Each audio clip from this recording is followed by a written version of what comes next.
찬양을 통해서 하나님께서 홀로 영광 받으신 줄 믿습니다. 오늘 성경 본문의 배경, 백그라운드는 출애굽 기사입니다. 아시는 분들은 다 아실 거예요. 모세가 애굽 왕에게 이스라엘의 출애굽을 요청을 하죠. 그런데 갈 때마다 거절을 합니다. 몇 번을 거절하나요? 여러 번 거절하죠. 오늘 본문의 사건이 일어나기 전에는 9번까지 거절을 했습니다. 그러니까 모세가 얼마나 낙심이 되었겠습니까? 그렇지만 하나님의 약속의 말씀을 듣고 모세는 계속해서 애굽의 왕을 만났습니다. 만나서 이스라엘 백성을 출애굽시켜 달라고 하는 여호와의 말씀을 전합니다. 하지만 애굽의 왕은 거절합니다. 거절할 때마다 어떤 일이 일어났습니까? 하나님의 진노로 애굽의 재앙이 임했습니다. 9번째 재앙은 어떤 재앙인가요? 흑암의 재앙입니다. 그럼에도 불구하고 애굽 왕은 어떻습니까? 이스라엘의 출애굽을 허락하지 않습니다. 지도자 잘 만나야 됩니다. 지도자의 완고함, 지도자의 고집 때문에 백성들이 망할 수도 있고 백성들이 흥할 수 있기 때문이죠. 여호와께서 모세에게 말씀합니다. 한 가지 재앙을 애굽 왕과 애굽에 내릴 것이라고 말씀합니다. 그 후에 애굽 왕이 출애굽을 허락하게 될 것이라고. 그러니 백성에게, 이웃들에게 은금 패물을 구하게 하라고 말씀합니다. 밤중에 여호와께서 친히 애굽 가운데로 들어가게 될 것이라고 말씀합니다. 애굽 땅에 있는 모든 처음 난 것은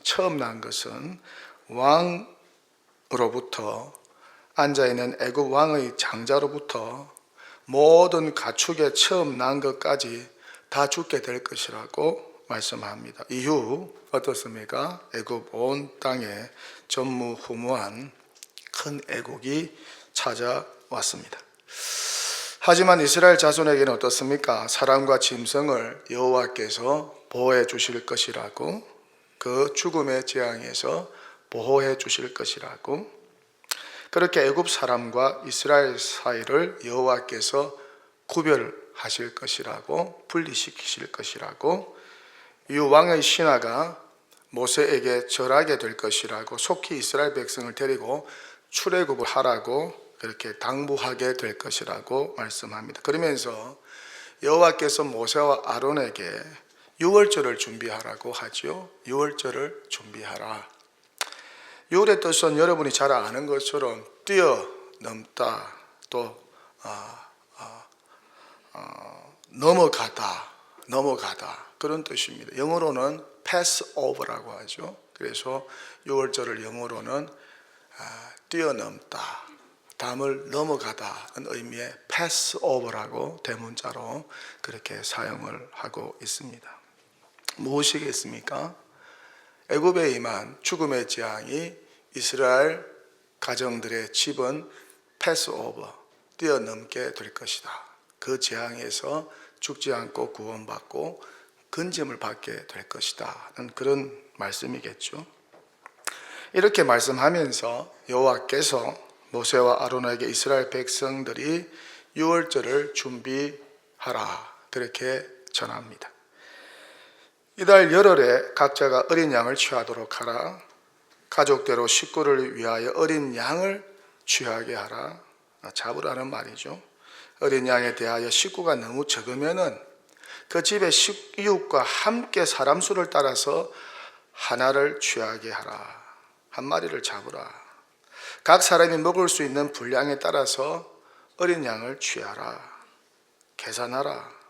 그리고 잡으라. 어린 양은 허먹고 1년 된 수컷이어야 한다. 암컷은 안 되고 수컷이어야 한다. 양이나 염소 중에 취하게 하라. 이달 14일까지 그 양을 간직하다가 해가 질 때에 그 양을 잡게 하라. 그 피를 양을 먹을 집 좌우 분설주와 임방에 그 피를 바르게 하라. 그 밤에 그 고기를 불에 구워 무교병과 썬 나물과 아울러 먹게 하라. 날 것으로나 삶아서 먹지 말라. 머리와 다리와 내장은 다 불에 구워서 먹게 하라. 아침까지 남겨두지 말라. 아침까지 남은 것은 곧 불사르라. 먹을 때에는 허리에 띠를 띠고 발에 신을 신고 손에 지팡이를 잡고 급히 먹게 하라. 이 밤에 여호와께서 애굽 땅에 두루 다니며 사람이나 짐승을 막론하고 애굽 땅에 있는 모든 처음 난 것을 다 치고 다 죽이고 다 멸하고 애굽의 모든 신을 심판할 것이다. 또한 여호와께서 애굽을 칠 때에 어린 양의 피가 묻어 있는 이스라엘 집은 살려둘 것이다. 그 피가 구원의 표적이 될 것이라고 말씀합니다. 여호와께서 피를 볼 때에 넘어갈 것이다. 죽음의 재앙이 넘어가게 할 것이다. 재앙이 이스라엘에게 내려 멸하지 않게 할 것이라고 말씀합니다. 그러면서 이후로 이날을 기념하여서 여호와의 절기로 삼아서 영원한 규례로 지키라고 명합니다. 이에 모세가 이스라엘 백성에게 전하고 이스라엘은 유월절을 지킵니다. 그렇게 이스라엘이 10번째 마지막 재앙인 죽음의 재앙에서 살아나고 구원받고 건짐받게 된 것입니다. 이후 이스라엘은 해마다 유월절을 지킵니다. 어린 양을 잡으면서 해마다 죽음의 재앙에서 자신들을 구원해 주신, 자신들의 생명을 살려주신 여호와 하나님께 감사하면서 유월절을 지킨 것입니다. 세월이 흘렀어요.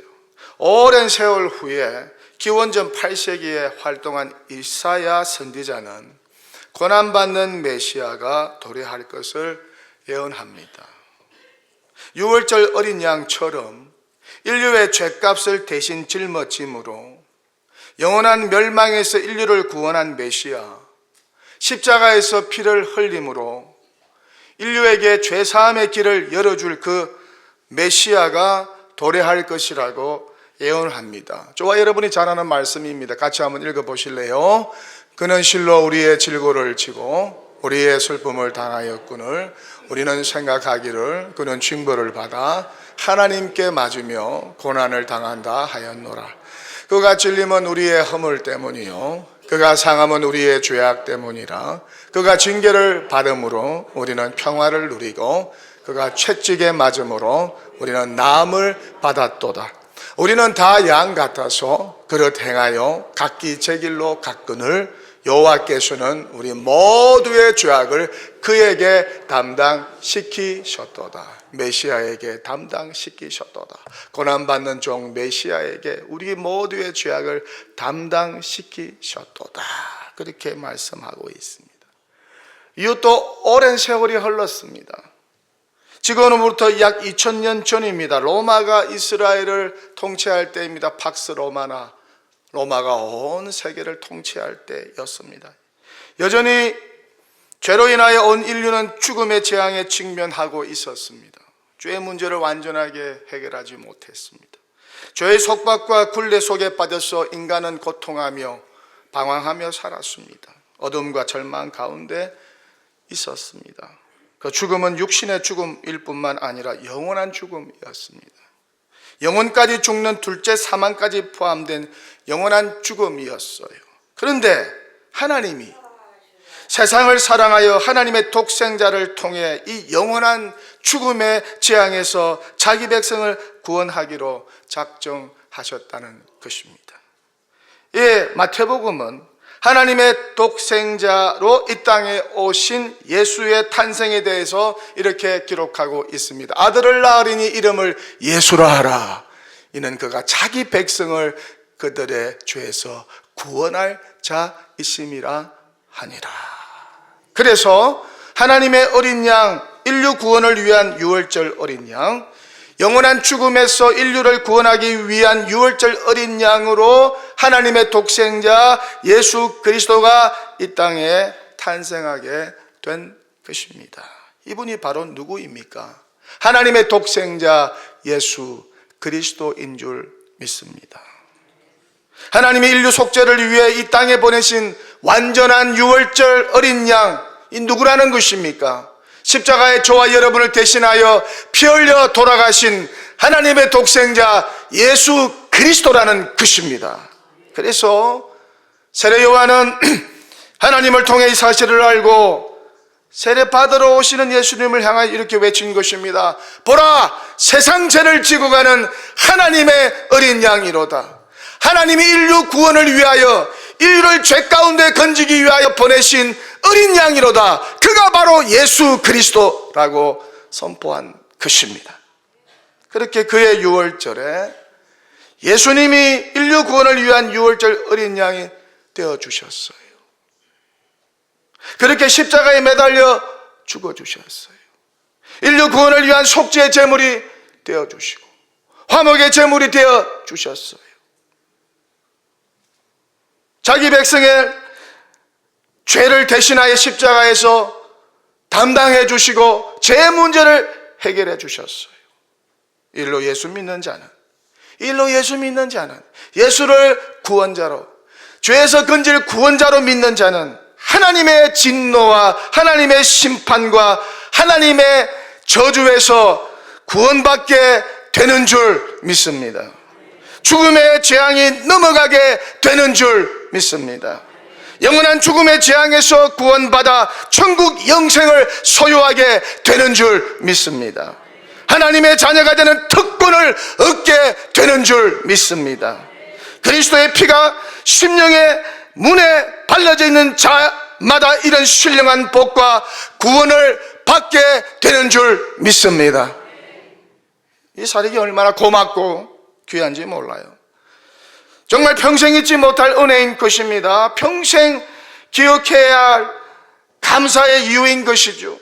찬양과 감사와 예배를 영원토록 드려야 할 이유인 것이죠. 이 그리스도의 사랑, 하나님의 사랑이 십자가를 통해서 우리에게 임하게 된 것입니다. 이 놀라운 사랑, 이 큰 사랑이 우리 각자에게 임하게 된 것입니다. 그 큰 사랑이 믿어지고 깨닫게 된 것입니다. 이것이 얼마나 큰 은혜인지, 한량없는 은혜요 청량할 수 없는 은혜인 줄 믿습니다. 눈에 보지 않았던 예수 그리스도의 십자가, 그 보혈의 피가 믿어진다는 것이 큰 은혜요 기적이요 신비인 줄 믿습니다. 내가 믿고 깨달은 게 아니에요. 하나님께서 성령을 통하여 저와 여러분의 마음의 문을 활짝 열게 하시고 영안을 열게 하여서 주 예수 그리스도가 하나님이 보내신 어린 양, 저와 여러분의 죄를 대속하기 위하여 십자가에서 보혈의 피를 흘려주신 구원자라는 사실을 믿게 하신 줄 믿습니다. 이 믿음으로 우리 모두가 죄에서 건짐받고 구원받게 된 줄 믿습니다. 죄사함 받게 된 줄 믿습니다. 하나님께 의롭다 인정함을 받게 된 줄 믿습니다. 천국 영생을 소유하게 된 줄 믿습니다. 할렐루야. 죽음 이후에는 천국, 지옥 영벌이 아니라 천국에서 영생 복락을 누리게 될 줄 믿습니다. 이런 놀라운 은혜, 한량할 없는 은혜, 청량할 수 없는 은혜를 받았어요. 여러분 나야가라 폭포 가보셨어요? 안 가보셨으면 꼭 가보시기 바랍니다. 제가 오랜 미국 생활을 하고 마지막에 나야가라 폭포를 갔습니다. 가족들과 갔어요. 말로만 듣던 나야가라 폭포, 그림으로만 보던 나야가라 폭포, 영상으로 보면 나야가라 폭포를 직접 가게 되었습니다. 주차장에 차를 대고 나가니까 막 폭포 소리가 막 웅장하게 막 들리는 거예요. 너무너무 보고 싶어서 그냥 뛰어가서요. 나야가라 폭포를 보는 순간에 그냥 입이 쭉 벌려지면서, 이야, 저렇게 멋진 폭포수, 수와 같은 물이 그냥 쏟아지는데 그냥 보기만 해도 경이로웠어요. 그곳에서 하나님을 찬양했습니다. 폭포수가 떨어지는 그 은혜보다 더 큰 은혜, 나야가라 폭포수가 떨어지는 은혜보다, 그 경이로움보다 더 큰 은혜가 하나님의 독생자 예수 그리스도가 저와 여러분을 대신하여 십자가에 매달려서 속죄의 제물 되시고 화목 제물 되시고 저와 여러분의 죄를 대속하기 위하여 죽어주신 예수 그리스도인 줄 믿습니다. 할렐루야. 그 예수 그리스도를 믿는 자마다 하나님으로부터 의롭다 인정을 받고 구원받아 천국 영생을 소유하게 된 백성이 되는 줄 믿습니다. 그 백성을 성령 하나님께서 끝까지 하나님 나라 갈 때까지 책임져 주시고 인도하시고 보호하여 주시는 줄 믿습니다. 얼마나 감사한지 몰라요. 그래서 이 은혜를 깨달은 사도 바울은 로마서 8장에서 이렇게 고백하고 있습니다. 그러나 이 모든 일에 우리를 사랑하신 이로 말미암아 우리가 넉넉히 이기느니라. 내가 확신하노니 사망이나 생명이나 천사들이나 권세자들이나 현재일이나 장래일이나 능력이나 높음이나 기쁨이나 다른 어떤 피조물이라도 우리를 우리 주 그리스도 예수 안에 있는 하나님의 사랑에서 끊을 수 없느니라. 이 하나님의 사랑, 주 예수 그리스도 안에 있는 하나님의 사랑을 깨닫고 하나님의 사랑에 대한 확신을 갖고 하나님의 사랑에 대한 믿음을 가지고 살면은 담대함이 생기는 줄 믿습니다. 두려움이 사라지는 줄 믿습니다. 하나님과 동행할 때에 놀라운 역사가 일어나는 줄 믿습니다. 여러분, 사랑은 사람을 담대하게 만듭니다. 사랑하면, 사랑받으면 우리 안에 두려움이 사라지는 줄 믿습니다. 그래서 아내는 남편의 사랑을 받아야 돼요. 사랑받을 시기에 아내는 남편의 사랑을 받아야 돼요. 그래야 담대해지고 그래야 자신만만해지는 것입니다. 남편도 마찬가지예요. 아내의 사랑을 받아야 돼요. 아내의 사랑을 받을 시기에, 아내의 사랑을 받을 때에 그가 담대해지고 두려움이 그 마음속에서 사라지는 줄 믿습니다. 자녀들도 마찬가지예요. 부모의 사랑을 받아야 돼요. 부모의 사랑 받은 자녀들과 부모의 사랑을 받지 못한 자녀들의 삶의 형태는 완전히 다르다는 것입니다. 부모의 사랑을 받을 때에 부모의 사랑을 받지 못한 자녀들은 어떻게 될까요? 약하게 살아요. 어려움이 닥치면 금방 넘어져요. 하지만은 부모의 사랑을 받을 때에 부모의 사랑을 듬뿍 받은 자녀들은 어려움이 와도 시련이 와도 담대한 믿음으로 두려움 없이 그 어려움을 이기고 나가게 되는 줄 믿습니다. 저와 여러분은 하나님의 사랑을 받았습니다. 예수 그리스도 안에 있는 하나님의 사랑, 십자가의 사랑, 그리스도의 사랑을 받았습니다. 하나님의 자녀들입니다. 그러기에 어떤 시련과 어려움과 환난이 와도 우리는 넉넉하게 이기게 될 줄 믿습니다. 담대할 줄 믿습니다. 승리하게 될 줄 믿습니다. 이 믿음으로 충만하기를 축원합니다. 그래서 사도 바울은 고백합니다. 내가 이 사랑을 받았으니, 주 예수 그리스도 안에 있는 하나님의 사랑을 받았으니 환난이나 공고나 박해나 기근이나 적신이나 위험이나 칼과 같은 어떤 시련 앞에서도 나는 넉넉하게 이기느니라, 넉넉하게 승리할 수 있느니라. 이 믿음이 저와 여러분의 믿음이 되기를 축원합니다. 예수 믿는 사람 담대해야 됩니다. 내 안에 성령 하나님이 찾아와 계시고 성령 충만하면 담대한 사람으로 변화될 줄 믿습니다. 용기 백배한 사람으로 변화될 줄 믿습니다. 두려운 게 없어요. 설교를 마칩니다. 이 큰 사랑, 우리 주 예수 그리스도 안에 있는 하나님의 사랑, 그리스도께서 친히 우리를 살리기 위하여 대신 죽어주신 십자가의 사랑을 기념하는 신약 시대 유월절 예식이 바로 성찬 예식인 것이죠. 예수 그리스도의 대속적인 죽음을 기념하기 위하여 교회는 성찬을 행하는 것입니다. 성찬을 통해 나 자신을 발견하고 나 자신을 살피고 성찬을 통해 나 자신을 새롭게 하는 놀라운 은혜가 성찬 참여한 우리 모든 분들에게, 성찬을 집례하는 저에게, 성찬위원 모두에게 임하게 되시기를 주님의 이름으로 간절히 축원합니다. 축원합니다. 할렐루야.